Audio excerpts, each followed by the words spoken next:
بسم الله الرحمن الرحيم، والصلاة والسلام على أشرف الأنبياء والمرسلين محمد وعلى آله الطيبين الطاهرين.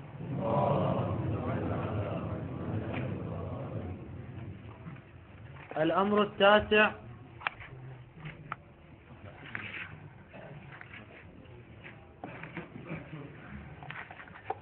التاسع: الحقيقة الشرعية.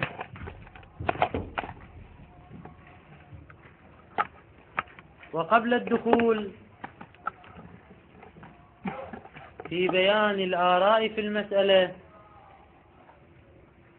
أو الاستدلال عليها، لا بد من بيان محل النزاع والخلاف والبحث في هذه النقطة. فأين نبحث وعن ماذا نتساءل في هذا المطلب؟ ولبيان محل النزاع والبحث في هذا الأمر التاسع نذكر أمرين. الأمر الأول: لا شك ولا شبهة في أنه توجد لدينا جملة من الحقائق المتنوعة،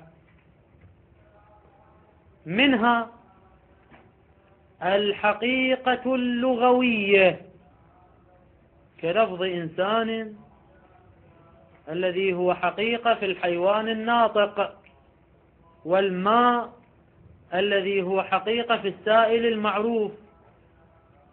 هذه حقائق لغوية. ومنها الحقائق العرفية العامة كلفظ السيارة والدابة،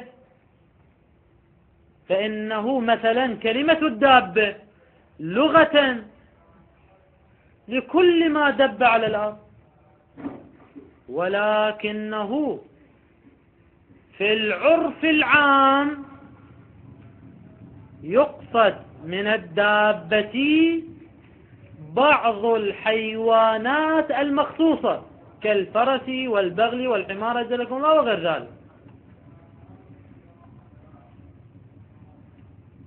ومنها يعني من الحقائق الحقيقة العرفية الخاصة، يعني لحد الآن يعتبر النوع الثالث الحقيقة اللغوية كإنسان وما، الحقيقة العرفية العامة ككلمة دابة، ثالثا الحقيقة العرفية الخاصة. والمراد منها الاصطلاحات العلمية الخاصة بكل علم من العلوم. ففي المنطق مثلا نجد اصطلاح القياس والحد التام والحد الناقص والرسم التام والرسم الناقص والمعرف وغير ذلك. هذه اصطلاحات منطقية تدل على معان خاصة بعلم المنطق. وهكذا في علم الأصول فنجد الدليل الاجتهادي والدليل الفقاهتي، ونجد الدليل العقلي، ونجد هكذا الحكومة والورود والتعارض. هذه الألفاظ كلها لها حقائق ومعان أصولية خاصة بعلم الأصول، ولذلك هذه حقيقة عرفية خاصة. رابعا الحقيقة المتشرعية، وهي الألفاظ التي استعملت في معان خاصة من قبل المتشرعة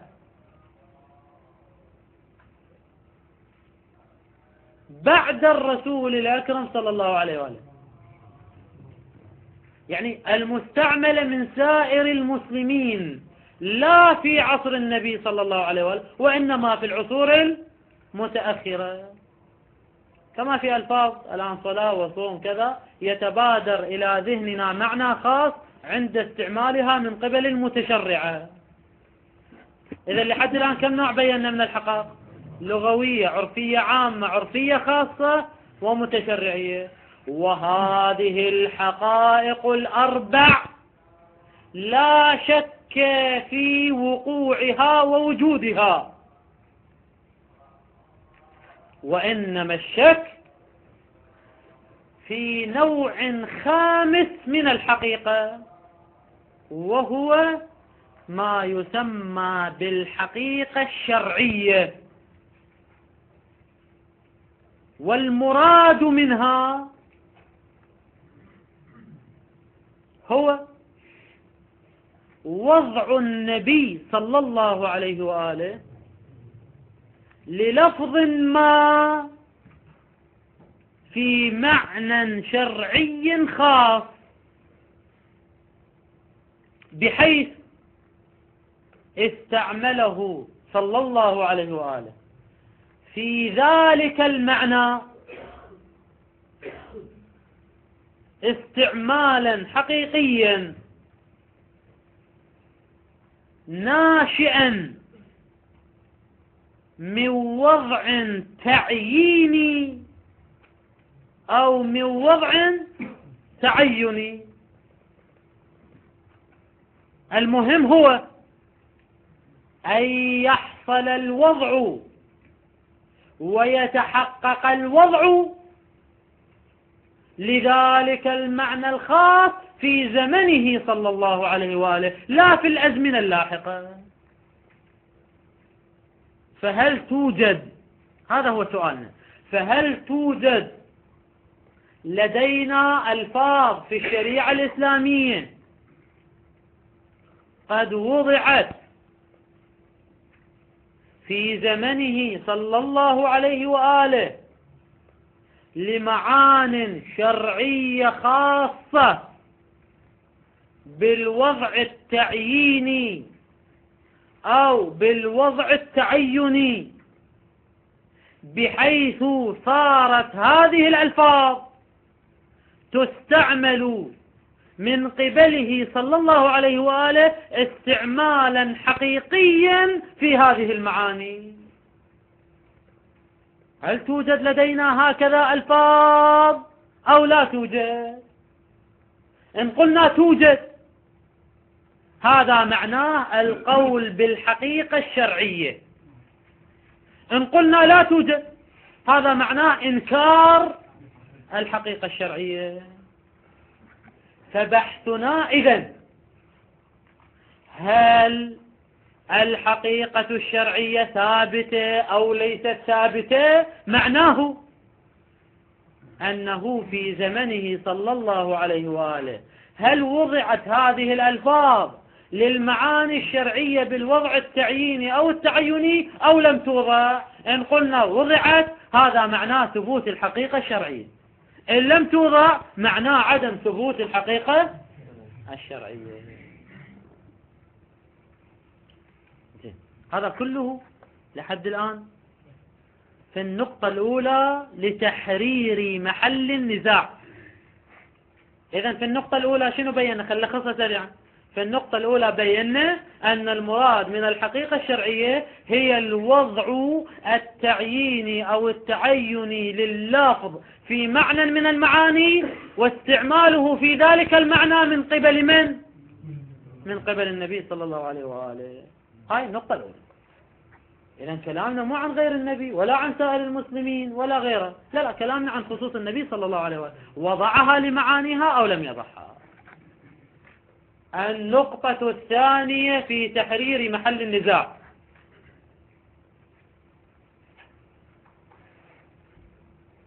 الماهيات التي تنصب عليها الأحكام الشرعية على 3 أنواع. النوع الأول الماهيات الحقيقية الخارجية غير المجعولة من قبل الشارع، كالخمر والميتة والدم والكلب أجلكم الله والخنزير. هذه أعيان خارجية انصبت عليها أحكام شرعية. ثانيا، النوع الثاني الماهيات اللغوية، كلمات لها معاني لغوية، كمثلا معنى كلمة البيع، معنى كلمة الدعاء، معنى كلمة كثير من الكلمات لها معان وحقائق لغوية، يأتي الشارع ويجعل لها شنو؟ حكما شرعيا.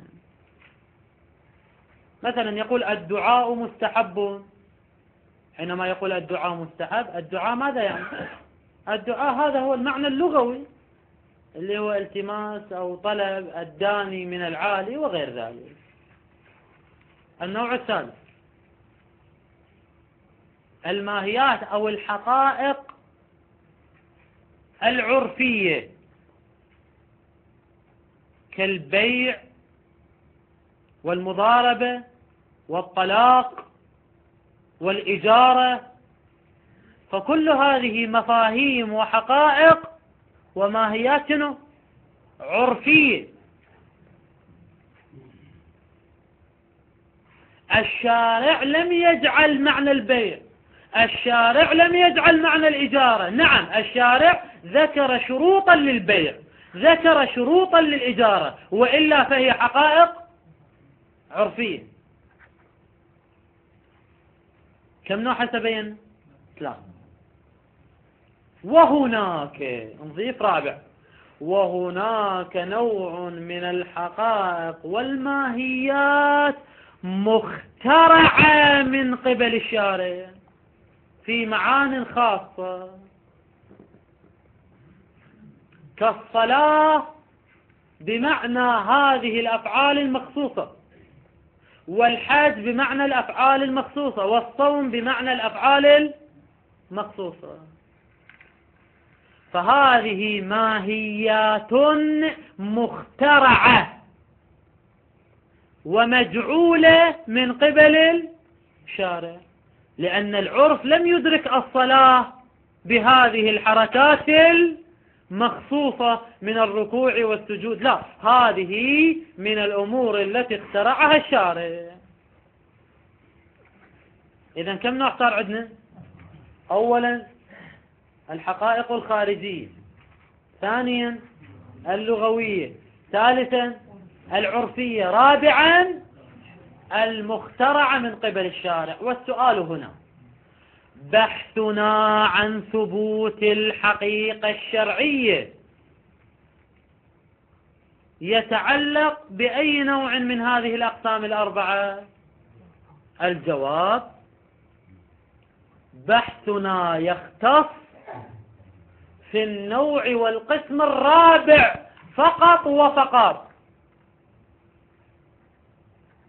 فسؤالنا عن وضع اللفظ للمعنى من قبله صلى الله عليه وآله إنما هو ناظر علما إلى الماهيات الجعلية المخترعة من قبل الشارع. أما النوع الأول والثاني والثالث فلا إشكال ولا شبهة في عدم ثبوت الحقيقة الشرعية فيها، فإن الشارع أرجعنا فيها إلى اللغة وإلى العرف. حقيقة الخمر، حقيقة الميتة، حقيقة البيع، حقيقة الإجارة، الشارع أوكلها علما، أوكلها إلى اللغة والعرف ولم يتصرف في معناها. إنما الكلام كل الكلام في الماهيات المخترعة، الماهيات المجعولة من قبل الشارع، هل فيها وضع من قبله صلى الله عليه وآله لمعانيها أم لا؟ هذا هو محل كلامنا. والنتيجة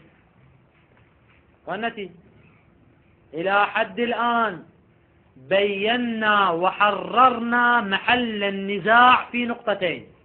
النقطة الأولى بينا أن النزاع إنما كان عن وضع اللفظ للمعنى في زمنه صلى الله عليه وآله. والنقطة الثانية بينا أن محل النزاع في الماهيات المخترعة من قبل الشارع، لا الماهيات الخارجية أو اللغوية أو العرفية. هذا واضح إن شاء الله. بعد أن بينا هذا نقول اختلفوا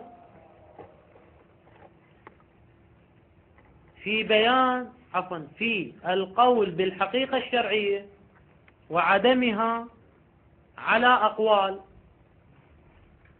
يعني تستطيع أن تسوق سؤال: ما هي الأقوال في المسألة؟ بعد أن حررنا محل النزاع، ما هي الأقوال في المسألة؟ الجواب: توجد لدينا عدة أقوال. القول الأول هو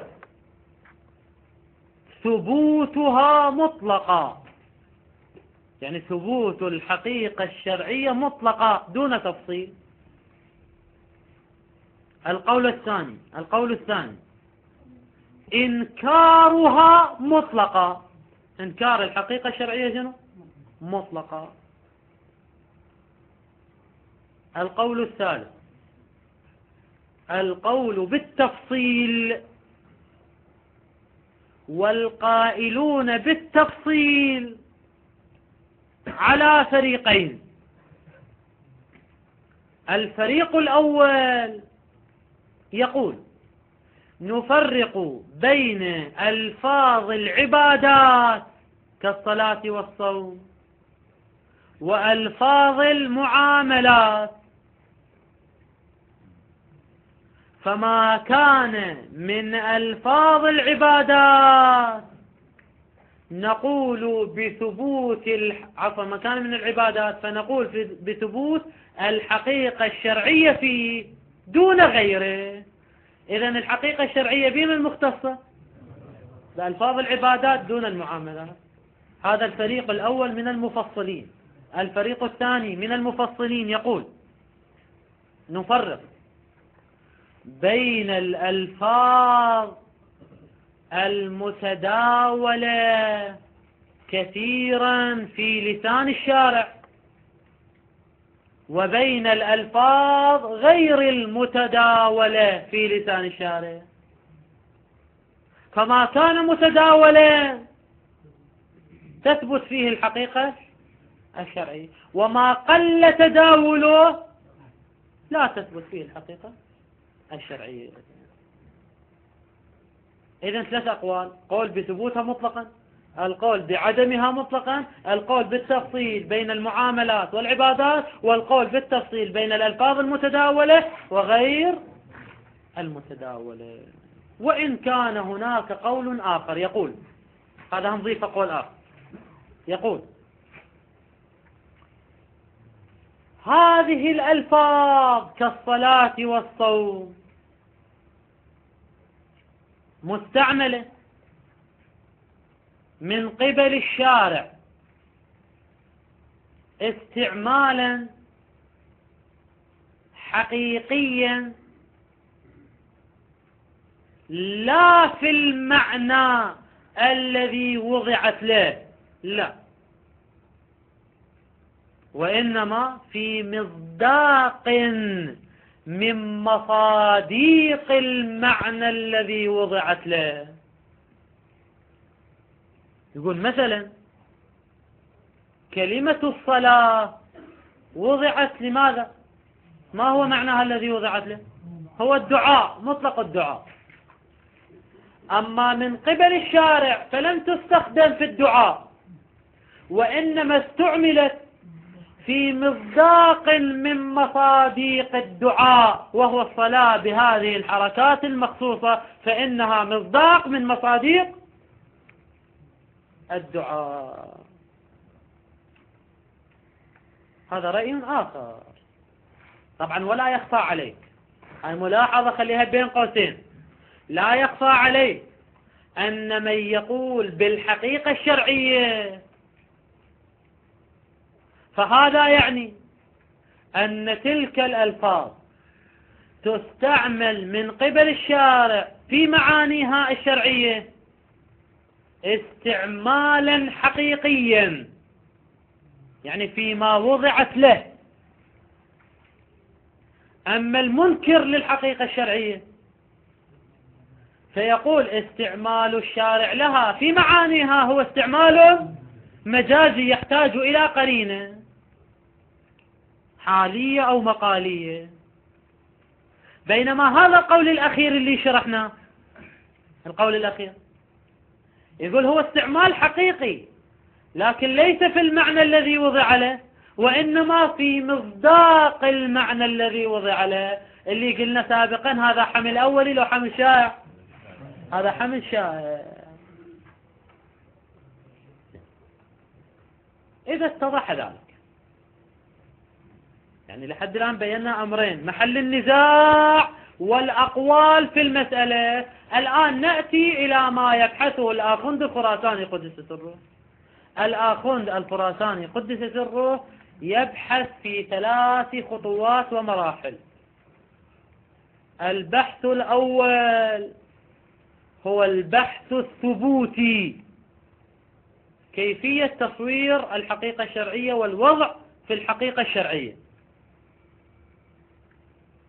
والبحث الثاني هو البحث الإثباتي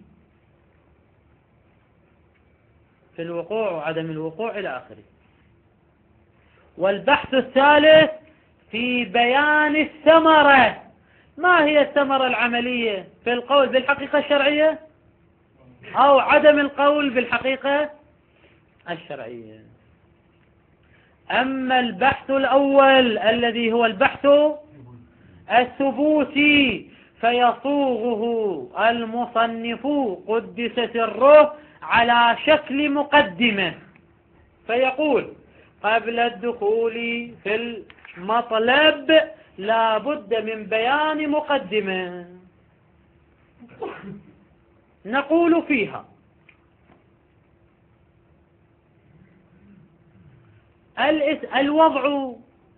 الوضع على نوعين: الوضع التعييني الذي يكون بتدخل واضع، والوضع التعيني الذي لا يكون بتدخل من واضع. كلامنا فعلا هنخصص بالوضع التعييني، فنقول الوضع التعييني ينقسم إلى قسمين. خلي ذهنك وياي، يعني قسمنا وضع تعييني وضع تعييني، ثم وين الآن نأتي إلى الوضع التعييني نقسمه إلى قسمين. القسم الأول الوضع التعييني الابتدائي أو الصريح، كأن يقول منذ البداية ومنذ اليوم الأول يقول أيها الناس وضعت كلمة أسد للدلالة على الحيوان المفترس. وهذا ما يسمى بالوضع الصريح، يعني يصرح أنه وضع هذا اللفظ لهذا المعنى، يصرح صراحة وضعت هذا اللفظ لهذا المعنى. أو ينادي أيها الناس أسميت ولدي عليا مثلا، يعني وضعت اسم علي لولدي. هذا وضع ابتدائي صريح، هذا هو القسم الأول. القسم الثاني الوضع التعييني الاستعمالي، وهو الذي لا يصرح فيه بالوضع منذ اليوم الأول واللحظة الأولى، وإنما يستعمل اللفظ. راح أدقق وياك في العبارات لأن هي دقيقة شوية. يستعمل اللفظ في غير موضوع له، أي في معنى هو لم يوضع له سابقا. يعني نستعمل لفظا في معنى هو قد وضع لهذا المعنى سابقا أو لم يوضع. لم يوضع. استعمال اللفظ في معنى لم يوضع له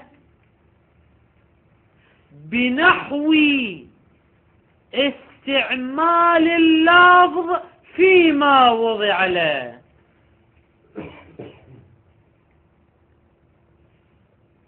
يعني بنحو بالكيفية التي نستعمل فيها اللفظ شنو فيما وضع له، اللي هذا استعمال حقيقي لو مجاز. استعمال اللفظ فيما وضع له استعمال حقيقي. فنستعمل اللفظ في غير موضوع له بطريقة وكيفية ونحو استعمال اللفظ في موضع. ماكو داعي لهذا التعقيد. شيل العبارة الثانية، قول استعمال اللفظ في معنى استعمالا حقيقيا بقصد الوضع. هاي بقصد الوضع، هذا قيد مهم. أن يكون استعمال اللفظ في هذا المعنى الذي لم يوضع له. هذا الاستعمال، هاي عملية الاستعمال، ماذا يقصد منها؟ يقصد منها وضع اللفظ للمعنى، أي أن هذا اللفظ لم يوضع لهذا المعنى، وإنما بنفس عملية الاستعمال ماذا قصدنا؟ قصدنا وضع اللفظ للمعنى. فالمستعمل يستعمل اللفظ في المعنى، وقصده وغرضه من الاستعمال هو إنشاء العلاقة الوضعية بين اللفظ وهذا المعنى، وهذه العلاقة الوضعية لم تكن موجودة سابقا. هذا هو المراد من الوضع التعييني الاستعمالي. إذن شنو المراد منه؟ الوضع التعييني الاستعمالي هو إيجاد الوضع، هنعرفه بهذا التعريف، إيجاد الوضع وإنشاء العلاقة الوضعية عن طريق استعمال اللفظ في غير ما وضع له كما فيما وضع له. هاي عبارة الآخون. يعني أن تستعمل اللفظ في المعنى اللي هذا المعنى هو موضوع له لو ما موضوع له. ما موضوع له، كيف تستعمله فيه؟ بكيفية استعمال اللفظ فيما وضع له، فيكون استعمال حقيقي لو مجاز، فيكون استعمال حقيقي. إذن يحصل الوضع عن طريق الاستعمال الذي هو شبيه بالاستعمال الحقيقي. لا حسن بين. زين، ما هي ميزة الاستعمال الحقيقي؟ الجواب هو أن يكون المعنى مفهوما من اللفظ نفسه دون الحاجة إلى قرينة، أو بعبارة أخرى أن يكون اللفظ وافيا بتمام المعنى بنفسه دون أن نحتاج إلى قرينة، بخلاف الاستعمال المجازي.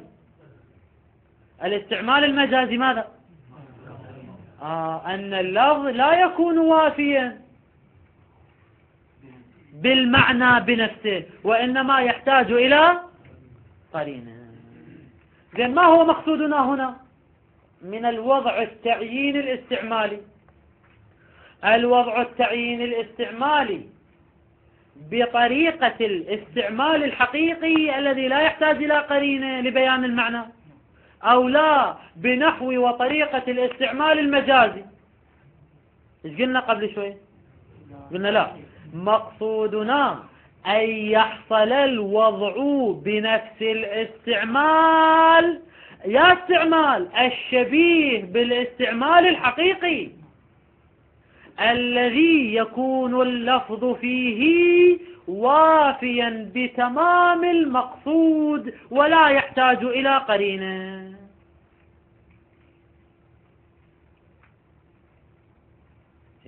ما هو مثاله؟ نوضح المسألة بالمثال. مثاله مثلا أغلب الأعلام الشخصية، الإنسان في نفسه دون أن يخبر أحدا هو مصمم على أنه إذا رزق بمولود يسميه عليا، ولم يخبر أحدا بذلك. وحينما رزق بالمولود رأسا ماذا قال لهم؟ قال لهم ناولوني ولدي عليا. هو لم يقل أسميته عليا، وإنما ماذا يقول رأسا؟ ناولوني ولدي عليا. فرأسا ماذا يفهم السامعون؟ يفهم أنه بهذا الاستعمال حينما أطلق عليه اسم علي، إذن هو ماذا يريد؟ أن يضع له اسم علي، بينما هو لم يضعه سابقا، ليس هناك وضع سابق. مثال آخر، وهكذا أغلب الاصطلاحات العلمية في علم الأصول. مثلا الشيخ الأنصاري قدس سره مبتكر مصطلح الحكومة والورود. من ابتكر هذا المصطلح هو الشيخ الأنصاري قدس سره. فالشيخ الأنصاري حينما ابتكر هذا المصطلح لم يقل منذ اليوم الأول أيها الناس وضعت لفظ الحكومة لهذا المعنى ووضعت لفظ الورود لهذا المعنى، لم يصرح بذلك. وإنما ماذا قال؟ سأله المحقق الرشتي قدس سره، قال شيخنا هذه القاعدة أين نضعها؟ قال اعتبرها من الحكومة. أو هذه القاعدة تدخل تحت أي شيء؟ قال تدخل تحت الورود. وبعد أن استعمل اصطلاح الحكومة والورود شرع في بيان معنى الحكومة ومعنى الورود. إذن أيهما الأسبق، بيان المعنى أم الاستعمال؟ الاستعمال. فهذا وضع تعييني لو تعيني، تعييني لأنه من قبل الشيخ، من قبل واضع. زين استعمالي أم غير استعمالي؟ استعمالي لأنه حصل بنفس الاستعمال. مثال آخر، صدر المتألهين قدس سره المبتكر والمخترع لمصطلح الحمل الأولي والحمل الشائع الصناعي، هو لم يقل منذ اليوم الأول وضعت الحمل الأولي لكذا وكذا حمل هو، ووضعت الحمل الشائع الصناعي حمل ليس هو، أو حمل الكل على مصداقه. لم يقل ذلك. وإنما حينما سئل كيف تقولون المعدوم المطلق لا يخبر عنه، بينما هذه الجملة هي إخبار عن المعدوم المطلق. قال لا، هذا من باب الحمل الأولي وليس من باب الحمل الشائع الصناعي. ثم شرع ببيان معنى الحمل الأولي والحمل الشائع، فهذا وضع تعييني استعمالي، استعمل المصطلح ثم بين معناه، فهذا مرادنا من الوضع الاستعمالي، الوضع التعييني الاستعمالي. إذن خلاصة الكلام الوضع التعييني الاستعمالي هو أن يستعمل المتكلم اللفظ في معنى لم يوضع له سابقا، ويكون استعماله بطريقة الاستعمال الحقيقي الذي لا يحتاج إلى قرينة، ويكون استعماله ما هو غرضه الوضع بهذا الاستعمال، فهدفه وغرضه عن طريق الاستعمال ينشئ الوضع والعلقة اللغوية. سؤال، هاي نقطة شوية دقيقة هم أريدك تلتفت وياي. كيف نعرف أن المستعمل قصد ذلك من استعماله؟ يعني ماذا قصد؟ قصد أنه بنفس الاستعمال الذي هو على شاكلة الاستعمال الحقيقي أنه شنو؟ أنه يضع اللفظ للمعنى بنفس الاستعمال. كيف نعرف مراد المتكلم؟ وكيف نعرف غرض المتكلم؟ الجواب: نعرف ذلك عن طريق القرينة التي ينصبها المتكلم، فيقول كنت أقصد كذا وكذا. حينما قلت اصطلاح الورود أنا أقصد المعنى الفلاني، حينما قلت الحمل الأولي أنا أقصد المعنى الفلاني، وهكذا. فينصب المتكلم قرينة حالية أو مقالية على أنه قصد من الاستعمال ماذا؟ الوضع، يعني وضع اللفظ لهذا المعنى عن طريق الاستعمال. ومن هنا من حقك أن تتساءل. شيخنا الآخوند الخراساني قبل قليل قلت الاستعمال هو على نحو وطريقة الاستعمال الحقيقي الذي يحتاج إلى قرينة أو لا يحتاج. الآن تقول يحتاج إلى قرينة. فما هو فرقه عن الاستعمال المجازي؟ إذا كان فهم المعنى والمراد يحتاج إلى قرينة صار حال الاستعمال المجازي. الجواب: كلا، قياسه على الاستعمال المجازي قياس مع الفارق. وذلك،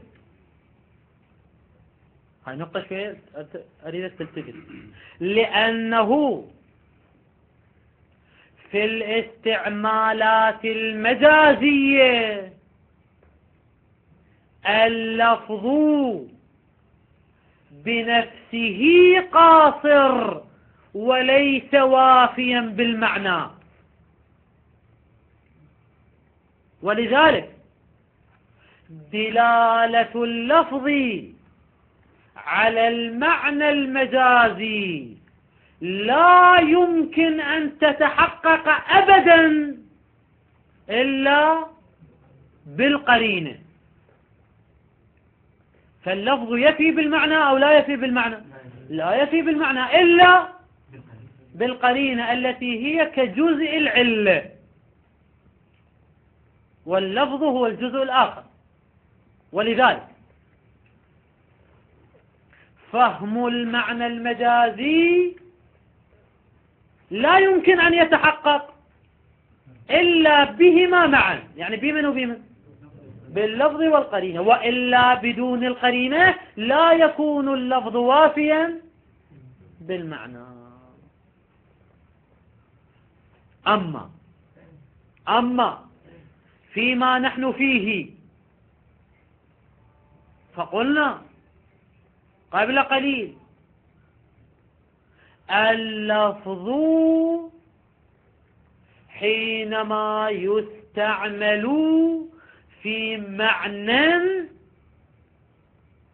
ويقصد الوضع بذلك الاستعمال يكون اللفظ بنفسه ولوحده دالا على المعنى، أي أن المستعمل ماذا يقصد؟ يقصد وضع اللفظ لذاك المعنى عن طريق استعماله، وضع اللفظ لذلك المعنى بأي طريقة يريد يخليه، مع القرينة أو بدون قرينة يريد يخليه. يريد أن يجعل هذا اللفظ للمعنى بنحو يكون اللفظ دالا على المعنى بنفسه بدون قرينة. أما احتياجنا إلى القرينة لاستكشاف هذا القصد وهذا المراد من قبل المستعمل، يعني كيف نعرف أن مراده هذا؟ كيف نعرف أن قصده هذا؟ عن طريق القرينة. ولكن هذا لا يعني أن اللفظ قاصر في الدلالة على المعنى، لا، اللفظ سيكون بنفسه شنو؟ دالا على المعنى بلا حاجة إلى قرينة، بخلاف المعنى المجازي. لا، المعنى المجازي اللفظ دائما هو مفتقر إلى القرينة، والفرق بينهما دقيق. ولذلك يقول الشيخ الآخون فافهم، ولا يقع الخلط والاشتباه بين القرينة التي نحتاجها في الاستعمال المجازي وبين القرينة التي نحتاجها في الوضع التعيين الاستعمالي. فإن القرينة التي نحتاجها في الوضع الاستعمال المجازي هو لأصل الدلالة على المعنى، أما القرينة التي نحتاجها في الوضع التعيين الاستعمالي فليس لأصل الدلالة على المعنى، وإنما لفهم مراد المتكلم. وبعبارة أخرى أوضح وبعدين أجاوبك عن سؤالك. بعبارة أخرى أكو فرق شاسع بين المطلبين. احتياجنا في المجازي إلى القرينة هو آني أم دائمي؟ دائمي. كلما استعملت لفظ الأسد وأردت الرجل الشجاع فلا بد أن تنصب القرينة في كل استعمال، ولو كانت هذه الاستعمالات ملايين الاستعمالات. بعد 10,000 سنة لا بد أن تستعمل ماذا؟ القرينة. فكلما استعملت اللفظ وقصدت المعنى المجازي فلا بد أن تنصب القرينة. أما في الوضع التعيين الاستعمالي فنحتاج إلى القرينة فقط وفقط في الاستعمال الأول. نحتاج إلى قرينة إلى كون المستعمل بصدد وضع اللفظ للمعنى عن طريق هذا الاستعمال، فينصب قرينة. القرينة تدل على ماذا؟ على أن هذا المستعمل ما هو قصده؟ قصده وضع اللفظ لهذا المعنى، لكن صراحة له عن طريق الاستعمال. عن طريق الاستعمال. زين، بعد أن فهمنا ذلك، في الاستعمالات المستقبلية نحتاج إلى قرينة بعد لو ما نحتاج؟ بعد ما نحتاج إلى قرينة، لأن استعمال اللفظ في ذلك المعنى في المستقبل سيكون استعمالا حقيقيا ناشئا عن الواضع، فلا يحتاج إلى قرينة. هنطبقها على مثالنا. الشيخ الأنصاري قدس سره حينما استعمل لفظ الحكومة في رفع الموضوع أو توسعة الموضوع تعبدا، وقصد وضع لفظ الحكومة لهذا المعنى في الاستعمال الأول، احتاج إلى نصب القرينة أو لم يحتاج؟ شنو قال؟ قال أعني بالحكومة كذا وكذا، فنصب القرينة في الاستعمال الأول. ولكن بعد ذلك حينما استعمل لفظ الحكومة يحتاج إلى نصب القرينة ولا يحتاج؟ بعد لا يحتاج إلى نصب القرينة، لأنه وضح المراد من الاستعمال، وأن مراده هو الوضع للمعنى في الاستعمال الأول والقرينة الأولى. وفي الاستعمالات القادمة سيكون الاستعمال حقيقيا ولا يحتاج إلى قرينة، بخلاف المعنى المجازي. المعنى المجازي كلما تستعمل اللفظ في المعنى فتحتاج إلى قرينة. هذا الفرق واضح إن شاء الله. زين، سؤال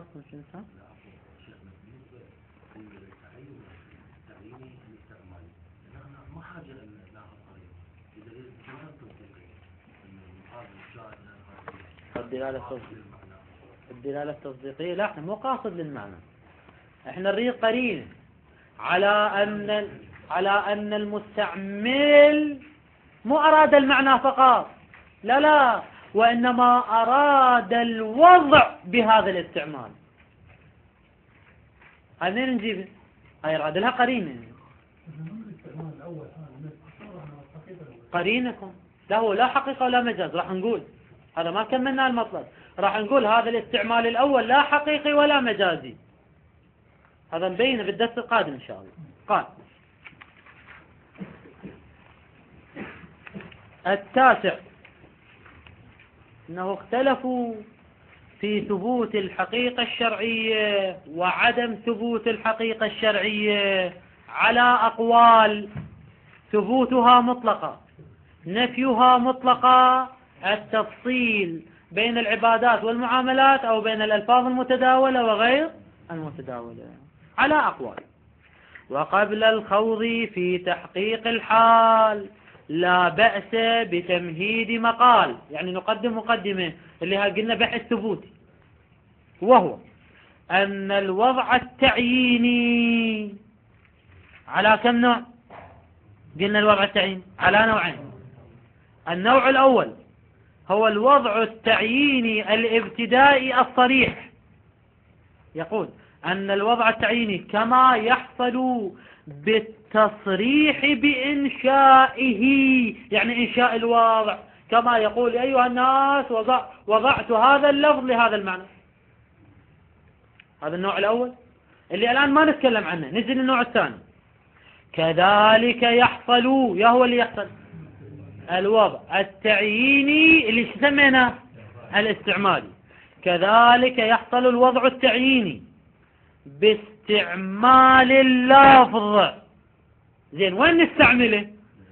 في غير ما وضع له. يعني شو يريد يقول؟ مو استعمال مجازي، لأن الاستعمال المجازي أيضا استعمال اللفظ في غير ما وضع له. لا، وإنما قصدنا استعمال اللفظ في معنى لم يوضع له سابقا.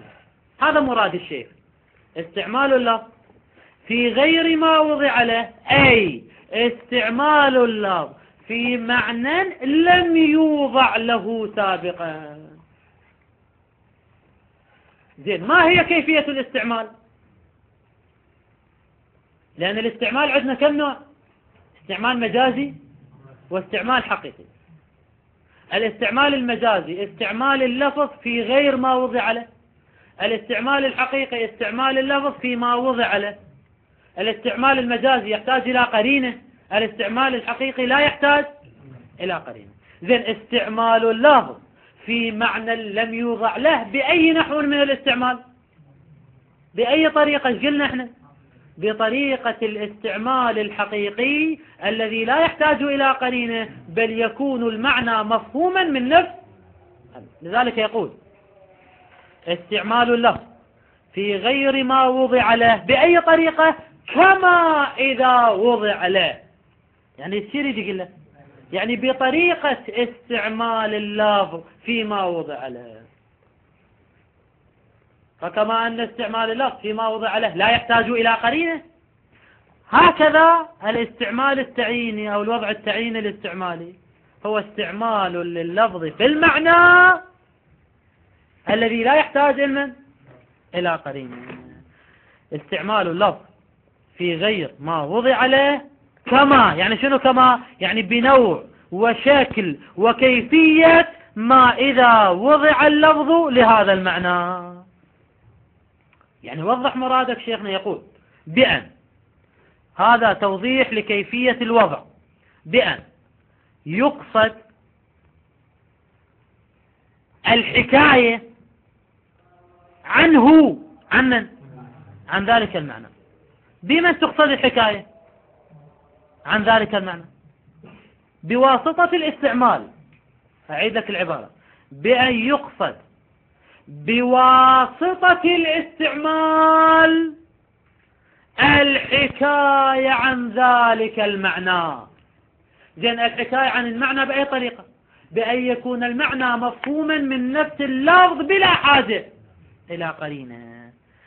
بأن يقصد بواسطة الاستعمال الحكاية عن المعنى والدلالة على ذلك المعنى بنفسه، نفس من؟ بنفس اللفظ، لا بالقرينة. يريد يخرج لك شنو؟ المجاز. يعني يقول لك فهم المعنى من اللفظ يتوقف على القرينة أو لا يتوقف؟ لا يتوقف. زين، كيف نفهم أن هذا هو مراد المتكلم؟ استعمال اللفظ في غير ما وضع له كما إذا وضع له بدون قرينة. هذا شلون نفهمه؟ هذا يراد له قرينة لو ما يراد له؟ هذا يراد له قرينة، لكن القرينة هنا في المعنى المجازي غير القرينة اللي احنا نحتاجها في فهم مراد المتكلم. قال: وإن كان لا بد حينئذ، يعني شنو حينئذ؟ في هذا الوضع التعييني الاستعمالي، وأن المتكلم استعمل اللفظ بقصد الوضع، هذا نفهمه نحتاج إلى من؟ لا بد من نصب قرينة. لكن هاي القرينة لأي شيء؟ لا لأن المعنى يتوقف على القرينة واللفظ قاصر عن الدلالة على المعنى، لا، اللفظ يفي بتمام المعنى. لكن كيف نفهم أن هذا هو مراد المتكلم؟ عن طريق القرينة. لذلك يقول إلا أنه نصب القرينة للدلالة على ذلك. يعني شنو ذلك؟ يعني أن المستعمل استعمل اللفظ في غير ما وضع له كما إذا وضع له، يعني بقصد الاستعمال. هذا نفهمه عن طريق القرينة، لا على إرادة المعنى. يعني نحن نحتاج إلى القرينة لا لإرادة المعنى ودلالة اللفظ على المعنى. هذا وين يكون؟ في المجاز، لا على إرادة المعنى كما في المجاز. فافهم. يعني شنو فافهم؟ يقول لك المطلب شوية دقيق. وحتى في المجاز أيضا نحتاج إلى قرينة لبيان مراد المتكلم، أنه ما بقى فاد المعنى الحقيقي ولا المعنى المجازي. لكن أنا بينت لك فرق أدق، اللي هو شنو الفرق الأدق؟ أنه نحتاج إلى القرينة دواما، لو مرة واحدة وتنتهي. في المجاز نحتاج إلى القرينة دائما، أما في مطلبنا نحتاج إلى قرينة مرة واحدة وتنتهي، وهذا فرق واضح بين المطلبين. والحمد لله رب العالمين، وصلى الله على محمد وآله الطاهرين.